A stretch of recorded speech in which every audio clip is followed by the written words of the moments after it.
अस्सलाम वालेकुम मेरे समझदार पाकिस्तानियों। मेरा नाम रेहान तारिक है और आप मेरा यूट्यूब चैनल और फेसबुक पेज देख रहे हैं। करोड़हा दरूद आकाए दो जहां नबी मेहरबान मोहम्मद मुस्तफ़ा सल्लल्लाहु अलैहि वसल्लम पर। इस दुआ और इस उम्मीद के साथ इस व्लॉग का आगाज करते हैं कि अल्लाह रब्बुल इज़्ज़त इस मुल्क के फैसला साजों के दिलों में समझदार पाकिस्तानियों के लिए नरमी पैदा करते। वज़ीर आज़म शहबाज शरीफ लाहौर पहुंच गए हैं, जहां हंगामी मुलाकातें मुतवक्के हैं। कायद पाकिस्तान मुस्लिम लीग नून नवाज शरीफ और पंजाब की वज़ीर आला मरियम नवाज शरीफ साहिबा से मुलाकात होगी। मैंने आपसे कहा था कि अगले 10 रोज बड़े इंपॉर्टेंट हैं और 10 रोज का आगाज हुआ चाहता है। इन 10 रोज में गैर मुतवक्के फैसले भी लिए जा सकते हैं। हुकूमत फड़फड़ा रही है, हुकूमत तड़प रही है, हुकूमत यूं कहिए कि आखिरी हद तक जाने का फैसला ले चुकी है। जाहिर है बका का मामला है और ये बका का मामला कुछ लोगों ने रियलाइज भी कराया है। कुछ लोगों ने बड़ी शिद्दत से इनके इत्तेहादियों को अब ये एहसास दिलाना शुरू कर दिया है कि आप अगर इकट्ठे होंगे तो मामलात बचेंगे। अगर इमरान खान बाहर आएगा तो इमरान खान आपका जीना दो भर कर देगा या आपकी बका को। सबसे बड़ा खतरा इस वक्त इमरान खान का है।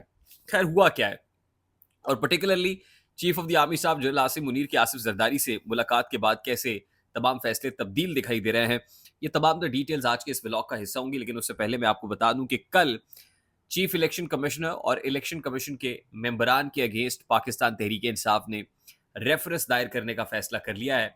कल के रोज ये रेफरेंस दायर किया जाएगा और बैरिस्टर अली जफर को ये टास्क सौंपा गया है कि आप चीफ इलेक्शन कमिश्नर और इलेक्शन कमीशन के मेंबरान के अगेंस्ट ये रेफरेंस दायर करेंगे, जिसमें जो बुनियादी वजूहात हैं, जो चार्जशीट है अगेंस्ट इलेक्शन कमीशन, वो ये है कि बल्ले का इंतखाबी निशान गैर कानूनी तौर पर लिया गया, लेवल प्लेइंग फील्ड नहीं दिया गया।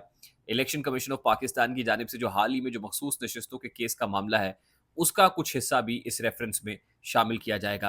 तो इलेक्शन कमीशन ऑफ पाकिस्तान के अगेंस्ट जो चार्जशीट है वो लेकर कल बैरिस्टर अली जफर अदालत का दरवाज़ा खटखटाएंगे, यानी सुप्रीम जुडिशल काउंसिल में।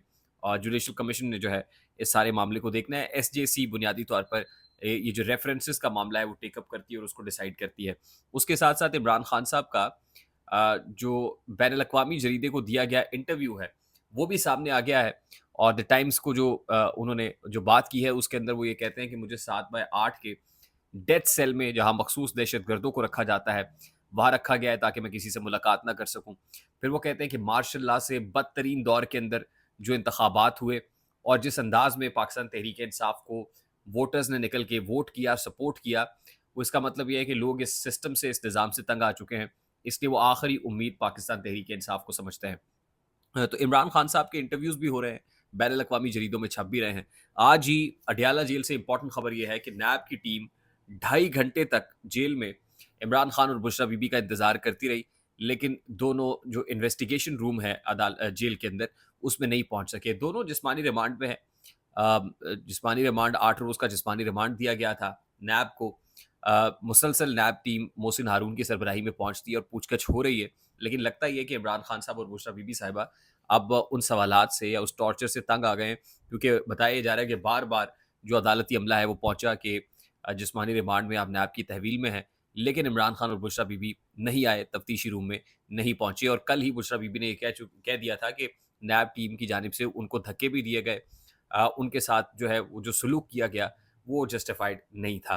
तो एक तरफ तो ये मामला है इमरान खान साहब का, और इमरान खान साहब बड़ा कैटेगोरिकली बन्नू वाक़े के ऊपर भी जुडिशल इंक्वायरी का मुतालबा कर चुके हैं। लेकिन अब से कुछ देर पहले अता तारड़ साहब जो वफाकी वज़ीर इत्तलात हैं, उन्होंने एक प्रेस कॉन्फ्रेंस की है जिसमें बन्नू वाक़े पर जो इंक्वायरी कराने का मुतालबा है, जुडिशल इंक्वायरी है, उसको यकसर मुस्तरद कर दिया है। और वो ये ताने-बाने सारे पाकिस्तान तहरीक इंसाफ के साथ जोड़ रहे हैं। तो इस वक्त एक टसल बनी हुई है केपी गवर्नमेंट और वफाकी हुकूमत के माबैन भी। और लगता है कि जो चैनल ऑपरेट कर रहा था अली अमीन गंडापुर के रास्ते, अब वो चैनल या लिंक भी टूट चुका है। आसिफ अली जरदारी साहब से जो chief of the army staff की मुलाकात हुई थी, उस मुलाकात के बाद अब पीपल्स पार्टी का स्टांस कुछ तब्दील हुआ है। और पीपल्स पार्टी के नैयर बुखारी साहब हों या कमर जमान कायरा साहब, वो कहते हैं कि मखसूस नशस्तों का मामला ईवान सदर में डिस्कस हुआ और पीपल्स पार्टी ने यह फैसला कर लिया है कि मखसूस नशस्तें पीटीआई को नहीं मिलनी चाहिए थी, इसलिए हम नजर सानी में जाएंगे।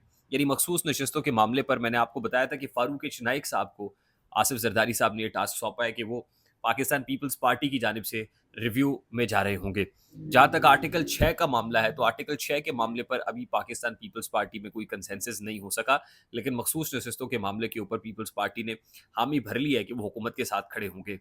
अब पीपल्स पार्टी को भी यही नक्शा दिखाया गया है कि इमरान खान आप लोगों के साथ हाथ नहीं मिलाएगा, बल्कि आपको हाथ हो जाएगा। इसलिए पीपल्स पार्टी की बका इसी में है कि एस्टैब्लिशमेंट के कहने पर वो इस हुकूमत को सहारा दिए बैठे, और जो पिलर है वो अपनी जगह पर कायम रखे। Otherwise people's party will be fish out of water, वो केसेस भी दोबारा खुलेंगे, नैब की पकड़ धकड़ भी शुरू होगी, और जो बुरा वक्त आप पे से गया है वो दोबारा वापस आ जाएगा। और यही बात नवाज शरीफ साहब को भी समझाई गई थी, और ये नवाज शरीफ साहब को कायल करने में शहबाज शरीफ ने बड़ा रोल प्ले किया है कि अभी तक इमरान खान हमारे लिए सबसे बड़ा थ्रेट है, और अगर इमरान खान बाउंस बैक करेगा, वापस आएगा, हम असम्बलियाँ डिसॉल्व करेंगे या दोबारा इंतखाबात की तरफ जाएंगे, तो अल्टीमेटली हमारी हमारी पॉलिटिकल लेजिटिमेसी तो है कोई नहीं। तो हमारा ये इक़्तिदार भी जाता रहेगा, और फिर वो बुरा वक़्त जो बड़ी मुश्किल से ठना है, वो दोबारा से हमारे ऊपर आके मुसीबत की तरह आन खड़ा होगा। उसके बाद अब इत्तेहादियों में फॉर अ मोमेंट ये कंसेंसस है कि हमने जो भी करना है पार्लियामान के फ़ोरम से करना है, और पार्लियामान को एक्टिव करने का फ़ैसला किया गया है, जहाँ से मखसूस नशस्तों के मामले पर जो रद्द-ए-अमल आना है, वो पार्लियामान से आएगा। अब इलेक्शन कमीशन पर जो उम्मीदें थी वो भी दम तोड़ चुकी हैं, और इलेक्शन कमीशन की इतनी पसली भी नहीं है कि वो वज़न उठाए। तो पार्लियामान अब ने को कह दिया गया है कि आपने ये सारा वज़न उठाना है, और ज़ाहिर है पार्लियामान से वो प्रैक्टिस एंड प्रोसीजर बिल के अंदर तरमीम का मामला हो या करारदादे मंजूर करने का मामला हो, उस पे ये कह दिया गया है कि जो हुकूमत के एलाइज़ हैं, पीपल्स पार्टी हो, एमक्यूएम हो, मुस्लिम लीग काफ हो, इन सबको खड़े होना पड़ेगा, कंसेंसस के साथ करारदादें मंजूर करानी पड़ेंगी। उसके साथ-साथ सोशल मीडिया जिसको डिजिटल दहशतगर्दी समझा जाता है, सोशल मीडिया को कर्टेल किया जाएगा। सोशल मीडिया ऐप्स अभी भी बंद हैं। व्हाट्सऐप को पर आप ना तो वॉइस नोट भेज पा रहे हैं, ना ही इमेजेस डाउनलोड कर पा रहे हैं। बहुत स्लो है, नेटवर्क बहुत ज़्यादा स्लो है। वीपीएन का इस्तेमाल करना पड़ रहा है, और वीपीएन के इस्तेमाल से ये सब चीज़ें हो रही हैं। इसका मतलब ये है कि कहीं न कहीं इस फैसिलिटी को ब्लॉक किया जा रहा है। इंस्टा पर भी, ट्विटर तो ऑलरेडी ब्लॉक है, एक्स ऑलरेडी ब्लॉक है। यूट्यूब बहुत ज़्यादा स्लो है, और आने वाले दिनों में ये कहा जा रहा है कि सोशल मीडिया के लिए कोई अच्छी खबर नहीं होगी। कंटेंट क्रिएशन जो है वो बहुत ज़्यादा महदूद हो जाएगी।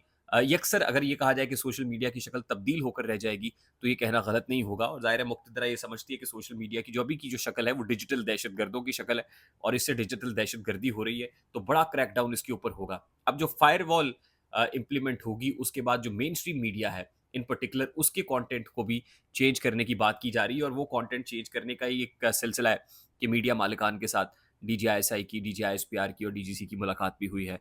तो आने वाले दिनों में बहुत कुछ है जो बहुत तेज़ी से यकसर तब्दील होता हुआ नज़र आ रहा है। आई होप मेरी बात आप तक पहुँची होगी। अगर पहुँच जाए तो वीडियो को लाइक और शेयर करना मत भूलिएगा। चैनल पे नए हैं तो चैनल को सब्सक्राइब कर लीजिएगा। बेल आइकन ज़रूर दबाइएगा। मुझे रेहान तारिक को इजाज़त दीजिए। अपना बहुत सारा ख्याल रखिएगा। अस्सलाम वालेकुम।